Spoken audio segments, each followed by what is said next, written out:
Okay, guys. Hair's a little too long. Trying to do the best I can. Just too tired to go anywhere or do anything after the holidays.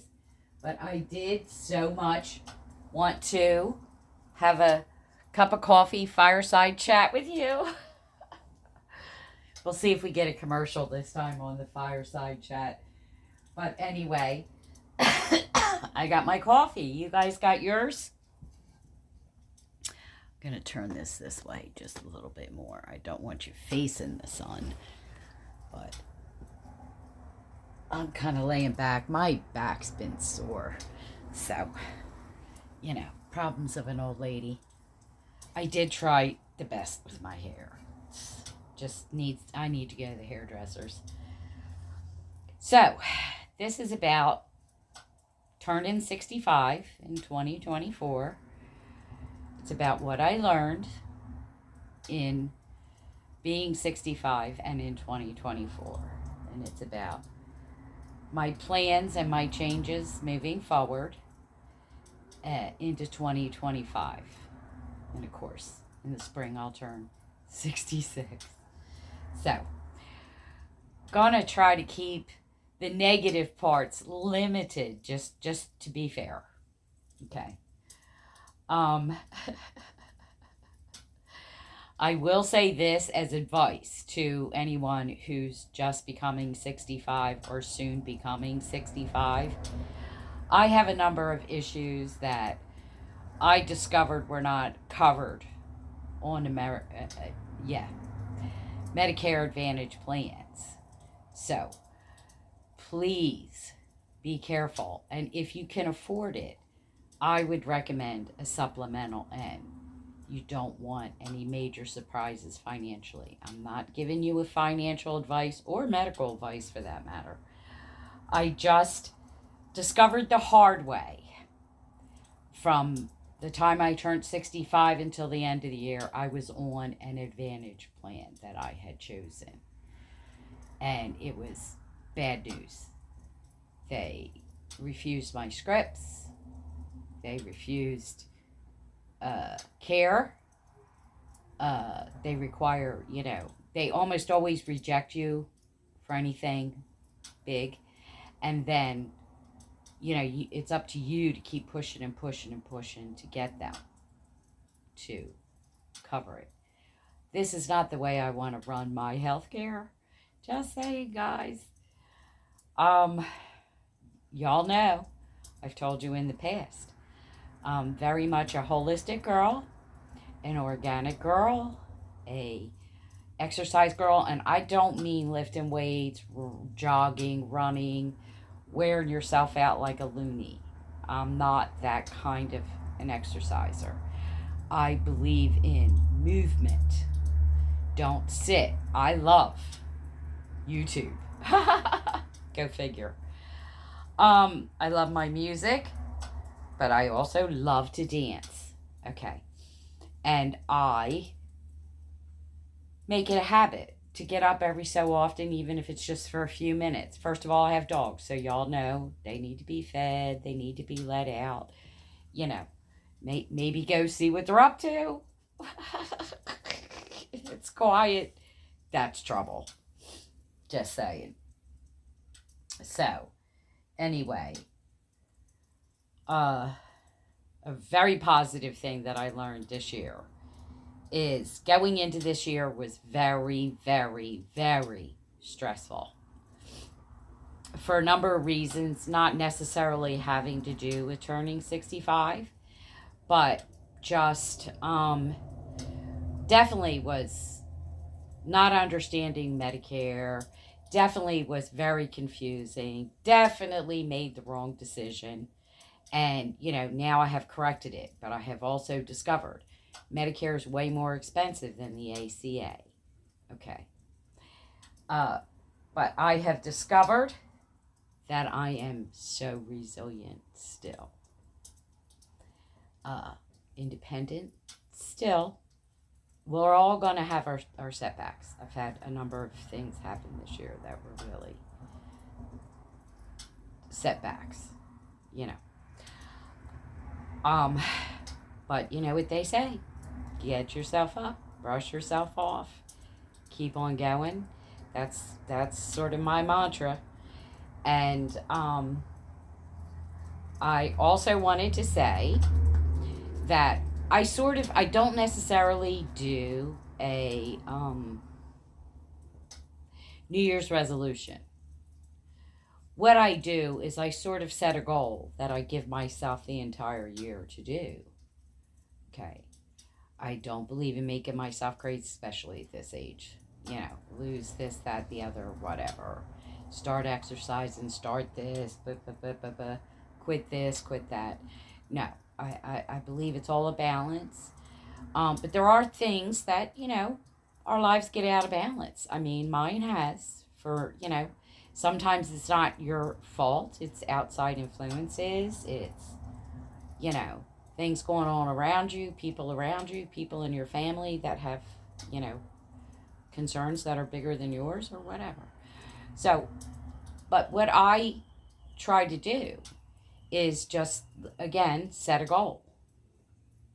So, an example would be last year's goal was to finally get my house organized so that I could go ahead and start the YouTube channel, go back into business in, you know, a former fashion, and be ready for 66 going into 67, age wise, that is. I have a limit on what I can make till I'm 67. So, anyway, so my plan was to get organized. And I mean, when I say organized, this is quite a house. There was a lot of stuff in this house. It's not a big fancy house or anything, but there's, you know, there were two of the bigger rooms rented out. Kind of left me with one big room and a bunch of small rooms. Rooms that didn't really serve any purpose. Um, my basement at one time was wet. I have finally resolved that problem. I also used to get water in my double doors. Uh, solve that problem. So, you know, the first couple of, well, the first few years after Nick died those were the kind of goals I had, was to solve a problem, and gave myself an entire year to do it, whatever that problem was that just been hounding me for years. You know, one was my yard, one was my driveway. That's why the basement was leaking. That's why the doors were leaking. So, you know, this year, going into this year, my plan is to get my rec room finally done. Like, I've finished upstairs in the master. The living room really never needed much, just a little zhuzh here and there, a little touch up. This year, you know, it got a major zhuzh because of the new tree. Um, Obviously, my shop, my craft room, majorly needed to be organized. I think I told you guys before in one of the early videos that much of my stuff, because the one shop, craft room, used to be my husband's, you know, sort of man cave. So that was also the biggest of all the downstairs rooms. And that was rented out after he passed. So I had to get in there. I did do that during the pandemic because he left during the pandemic. Wasn't working, different things. But anyway, he left. So I took that opportunity while I was off because I thought I was going to go stark raving mad during the pandemic. So I took that opportunity to kind of give the room a facelift, you know. So I did. And then slowly started moving things, you know, in from what used to be a she shed, what really was just a terrible nightmare. But anyway, in from there, down, yeah, up from the basement, you know, whatever. Tried to put together what would be my craft and sewing room. and sort of separate that from the drama that is what I call my shop. And it's literally a shop. I go in there with bags and get, there's flowers, there's, embellishments, there's paper, there's, markers, there's fabric, there's, trees, there's wooden things, Dollar Tree stuff and all. But I have everything sort of as organized as I can be now in that room. And I sort of shop the room. Everything's tagged. These are Lazy Susans. These are bling ribbon. This is fall ribbon. This is blah, blah, blah. You get the message.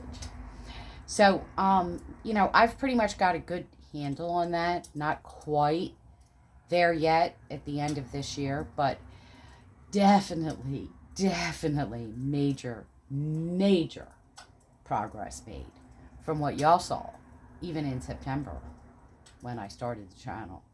So, anyway, just wanted you to know, I did good because, it's all what you call organized. I don't know how organized I'm really ever going to be because in the shop is also my seasonal decor. So, after a certain time of year, this is why Nick used to call me Mrs. Claus, because it just spilled over into the rest of the house, And so, because, your fall stuff's not away when you're putting away Halloween decor, and then, when you're putting away all of it, it's bringing out Christmas and da-da-da-da-da. So, meantime, you're sort of crafting way ahead of time when they start bringing out stuff and you start having either the supplies or the ideas or whatever, however you work. For me, I, especially this year, had a lot of ideas already because there were things that my sister had liked and different ones had liked that wanted. My fall babies.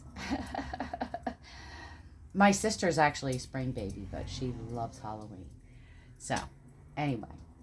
But, so I started the channel with all that to do, knowing, that I had certain ideas ready and planned and was going to be doing, fall stuff for my fall babies, as I call them. The people who love fall and come in, their birthdays actually come in just before fall, but they just love it. So, I do too. My ultimate favorite's Christmas, really. But, anyway. So, I knew who I was making gifts for, what my ideas were for this year. And I know I've told y'all that I have, I basically start the day after Christmas with the sales and the deals y'all saw. I've already got, my birthday's up until March 21st. I've already taken care of Valentine's between what I already have and a couple of little new cutesy things for the coffee bar. I'm not a big Valentine's person. Me and my husband always just went to dinner. Once he was sick, I'd make a special dinner for us. And that was kind of what Valentine's was. It was our time together. So, it's often about who you want to spend your time with. Now, I do have a shirt that says, "My dogs are my Valentine." This is true. They get special treats. A lot of the little cutesy things I like do have dogs and whatever. Remind me of my dogs and what have you. So, but I'm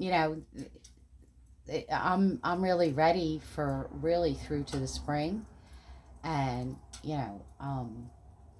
I've already got some gifts for next year. Not everything, but some, and so. But anyway, going forward into next year, my I'm not going to call it a New Year's resolution. My goal is to get the rec room. Now, y'all saw it when I did my Seals and Deals after Christmas. It's been a nightmare. It's been a nightmare way too long. Some of the problems that I had have been resolved. And, I've just been slow getting myself back together. And so this year, that room is major, major need of help. And it's not so much a decorating. It's a lot of it's, a door. The floor needs to be repaired where it was leaking before. My dog pulled down one of my curtain rods. Just dumb stuff. She's stomping on it. Um, I actually had lights. It is my fault. I had lights that were hitting the floor. She stomped on the lights, and they're curtain lights. Duh. But anyway, she womped on them and bent a rod, brought it down. They've been upset. So anyway, and some good news that's happened just recently is I found out Mom actually has more branches to that tree that I've been trying so hard to work on. So, and I did undecorate it. Because now that I know that there's more branches, I was going to put this away just the way it was. I was going to do some dabs of glue here and there on where I've gone up the trunk with crystal. And, some of it fell down and what have you. And I really should have took the time to go in there with, glue or even glue dots or whatever, just for it to stay on there, because they all just sort of wound up falling off and drooping. And don't ask me why. Because this is really a solid table. The dogs go nowhere near it. For the most part, when they're over here, they're laying down, they're sleeping. Their movement is all in this area. There's the doorway. To jump up here with me. To jump up there on the chase lounge. All those kind of things. So, anyway, we're going to keep the tree up for a while until we get the branches Mom claims she has. And we're going to do this tree right. I don't know that I'm going to show it on camera. But for sure, I will show you on camera some of the DIYs I'll be doing down in the rec room. Because it is, I do know how to do things that maybe the everyday person doesn't know how to do. Because I was an interior decorator. I've kicked in rugs, laid floors, sheetrocked, built walls, you name it. My GM, when I was in business, GM is a general manager. He was a builder. So, oftentimes, especially later, towards when my husband got sick and I just kind of closed out my books and wasn't in business anymore. But later in my career, we had a great deal of problem with keeping good help. People showing up. I mean, I learned all these things because of somebody was supposed to come sheetrock who didn't show up. And it's like, me and Lou will do it. And that Lou is my GM. He's passed. He passed 10 days before he was 90. God bless him, working right till the end. Loved what he did. So do I. And he always loved what he did. And he always admired that I loved what I do. He was a fantastic friend to me and my husband both after I was married. He was a fantastic friend to him as well. So, anyway, I just want you to know it's about what makes you happy. It's not an age, it's not a number. It's not about being 65. I found 65 challenging, but because I just found Medicare so confusing, challenging, and then of course again, I said this before, made the wrong decision. Now I feel comfortable going into 2025 with that decision. I went with a supplemental and a Part D. But yeah, I just think if you can afford it, and I understand there's people who can't. I'm not really one who can. It's all your choices, because I just feel that I have enough issues that I don't want any surprises. I think growing old can be a surprise all by itself. Suddenly you can't do things you once did, and I don't need to tell you guys that. But anyway, I wanted this to be, a little bit of reality, a little bit of don't be so hard on yourself. Don't make it you've got to lose 40 pounds or 30 pounds, I don't know, even 10 pounds, or you've got to turn into physical Goliath or something. you know. I've always said I'm very plain, very simple, very barefoot, I keep things simple. Everything to me is as much and mostly about calm, just, not stressing myself out. There was a time, I'm not going to sit here and say that I didn't learn these lessons and maybe even learn them the hard way. Because, once my husband got sick, it was like, the whole world changed overnight in an instant. So, and that went on he was disabled for 12 years and completely under my care. So, like I said, I've learned I'm resilient, and that's the beautiful part of this whole thing is, God made me resilient, and boy, has that shown up for me, and boy, have there been wonderful friends and family and people around me that have supported me through that whole journey. And, I'm coming out, doing what I love. That's another thing, guys. Always, as much as you possibly can, find the joy in what you're doing, even if it's cleaning, honestly. Same thing with, like I say about the movement. It's about what you like. Get up. Just get up. I love to dance. I get up in the morning and I dance. Now, that doesn't mean I can do that every day, because there are days I can't. But I'm just saying, find the joy in what you do. And make those goals for the next year practical. Don't overwhelm yourself. Life's too short. And hope you all had a beautiful Merry Christmas, surrounded by friends and family, people that you love and that love you. And you have peace in your heart and are looking forward to a bright, prosperous, beautiful new year. See you on the next video. Happy New Year. Bye.